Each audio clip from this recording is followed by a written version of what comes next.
दोस्तों नमस्ते। तो आज हम बहुत ही डिफरेंट टॉपिक पे बात कर रहे हैं कि आपका किसी भी तरीके का कोई भी रिश्ता है, चाहे वो घर वालों के साथ हो या हस्बैंड वाइफ का हो या फिर गर्लफ्रेंड बॉयफ्रेंड का हो। अगर वो रिश्ता टूट गया है तो फिर से उस तरीके टूट गया, टूटने की कगार पर है, डिवोर्स केस चल रहा है, तो उसको उस सिचुएशन में हम उसको किस तरीके से दोबारा से खूबसूरत बना सकते हैं, किस तरीके से हमारा रियूनियन हो सकता है, इस चीज़ के टॉपिक पे ऊपर आज हम बात करने वाले हैं। सबसे पहले मैं आपको बताती हूँ, किसी भी चीज़ के बारे में अगर हमारे कोई भी राय बनती है तो हमारी वो एक्सपीरियंस के बेस पर बनती है। आपकी लाइफ में जिस भी रिश्ते में अगर ये सिचुएशन आई है तो देखो आप पहले कि अगर आपको उस पर गुस्सा आ रहा है, वो इंसान आपको पसंद नहीं आ रहा है, तो पहले तो वो आ रहा था ना, पहले तो आप उनसे प्यार करते थे, उनको अपना रखा था ना, अभी क्यों सिचुएशन आई है। वो इंसान एक समाज का एक अच्छा नागरिक होगा, किसी और के लिए आदर्श होगा, अपने घर वालों के लिए अच्छा इंसान होगा, तो आपके लिए ही वो इंसान इतना बुरा, इतना टॉक्सिक कैसे है। इस सवाल का जवाब क्या कभी आपने पूछा है? तो नहीं पूछा तो आप पूछ के देखिए खुद से। क्यों? क्योंकि जब भी हमारे रिश्ते में कुछ भी दूरियां आती हैं तो उसका जिम्मेदार भी हम होते हैं, क्योंकि छोटी छोटी चीज़ों को लेके जब मन में कड़वाहट आ जाती है और उसको बार बार अपने आपने स्टोर कर रखा है अपने मन में, तो एक दिन वो ब्लास्ट तो होगी ना। जो नकारात्मकता का जो गुब्बारा है ना, इतना बड़ा बढ़ जाता है कि धीरे धीरे हमारे रिश्तों में जो है सिचुएशन ऐसी क्रिएट हो जाती है कि हम अलग हो जाते हैं या लड़ाइयाँ स्टार्ट हो जाती है, टॉक्सिक हो जाता है वो रिश्ता। तो और फिर हमें सोचते हैं कि इसको पहले तो सोचते हैं कि इससे पीछा छूट जाए, बाद में हम ये सोचते हैं कि कैसे इसको खूबसूरत बना जाए, कैसे इस रिश्ते को बचाएं। थोड़े दिन बाद महसूस होता है कि हमें वो रिश्ता चाहिए। तो आपकी रिश्तों में कुछ भी गड़बड़ चल रही है तो सामने वाले इंसान की गलती से ज़्यादा आपकी गलती होती है। आप इस चीज़ को ज़रूर स्वीकारें। सबसे पहले अगर आपको रिश्ता सही करना है तो पहले ये चीज़ स्वीकार करें कि जो भी चीज़ चीटिंग की है, धोखा दिया है, कुछ हुआ है आपके साथ, तो ये स्वीकार कर लें आप, हाँ ये ऐसा मेरे साथ हुआ है, ऐसा हो चुका है। उसके बाद आधी सिचुएशन तो यहीं ख़त्म हो गई, जैसे आपने स्वीकार कर लिया। स्वीकार करें जो सच्चाई आपके सामने है वो ही सच है।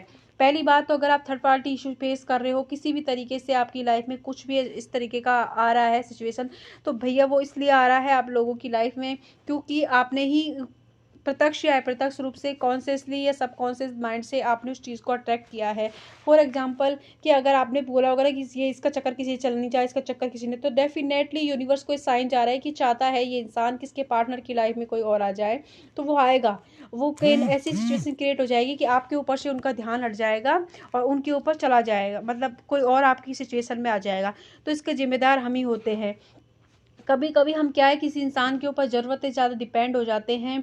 दूसरा पॉइंट ये होता है कि ज़रूरत से ज़्यादा डिपेंड हो जाते हैं, उसके आगे हमें हमारी दुनिया में कुछ नहीं दिखता, ना हमसे जुड़े हुए अपने माँ बाप के रिश्ते दिखते हैं, ना कोई हमारे कैरियर दिखता है, कुछ नहीं दिखता। बस उसके फ़ोन पे बात करना, उसके साथ टाइम पास करना, उसके साथ ही रहना, वो चीज़ें होने लग जाती हैं। तभी यूनिवर्स हमें बार बार इस साइन देता है कि आपको अभी, क्योंकि आप इस धरती पर ये सब करने के लिए ही नहीं आए हो, आपकी आत्मा का भी एक सोल पर्पस है, एक उद्देश्य है। तो उसी चीज़ को, जब आप खुद को भूलकर किसी और चीज़ को अपनाने लगते हो तो भगवान आपको इस सिखाने पे तुल जाता है कि आपको पहले अपने आप को अपनाना है। किसी भी इंसान को अपनाने से पहले खुद को अपनाएं। खुद को आप क्या करते हो, हर रिश्ता आपको इसलिए चाहिए क्योंकि आपको अकेलापन में नहीं रहना है, अकेले रहने से डर लगना है, या फिर आपको खुशी है वो इंसान मेरी ज़िंदगी, क्योंकि वो नहीं है तो मेरी खुशी नहीं है। क्यों? वो बचपन में जब आप पैदा हुए थे वो चीज़ें आपके साथ थी, जो अगर वो नहीं रहे तो आप खुश नहीं रहे। तब तो आपने अच्छी भली आपकी ज़िंदगी 15-20 साल तो निकाली होगी ना उनके बिना। तो अब क्यों ऐसा है कि वो चीज़ होगी तभी मैं खुश रहूँगा, वरना खुश नहीं होगा। यही सबसे बड़ी गड़बड़ करते हैं। अगर हम ऐसा करते रहे तो हमारे रिश्तों के साथ इसी तरीके की सिचुएशन आएगी। यूनिवर्स आपको सिखाने पे लग जाता है कि भाई आपकी आत्मा का एक पर्पस है। आप इस तरीके की गलती करते हो, खुद को भूल रहे हो, तो सामने वाला इंसान डेफिनेटली आपको चीट करेगा, धोखा देगा। तो वो ये चीज़ है। और कभी कभी क्या होता है कि वो चीज़ हमारे फेवर अच्छी नहीं होती और हम जिद करके उसको किसी न तरीके से उसकी बातों को मान के, गलत बातों को भी कोई हमें अब्यूज़ कर रहा है, फ़ायदा उठा रहा है, फिर भी उस रिश्ते में रह लेते हैं क्योंकि हमें या तो उससे पैसों की नीड होती है या फिर हमको इसके बिना रह नहीं सकते, ऐसी सिचुएशन हो जाती है, तब भी हम ऐसा करते हैं। तो उससे उस सिचुएशन में भी यूनिवर्स आपको निकालना चाहता है, तो थोड़ा सा छोटा सा दुख देके वो आपको उस रिश्ते से दूर करता है ताकि आपको उनकी अहमियत समझ आए और उन सामने वाले को आपकी अहमियत समझ आए। तो इसलिए भी आपके साथ ये सिचुएशन होती है।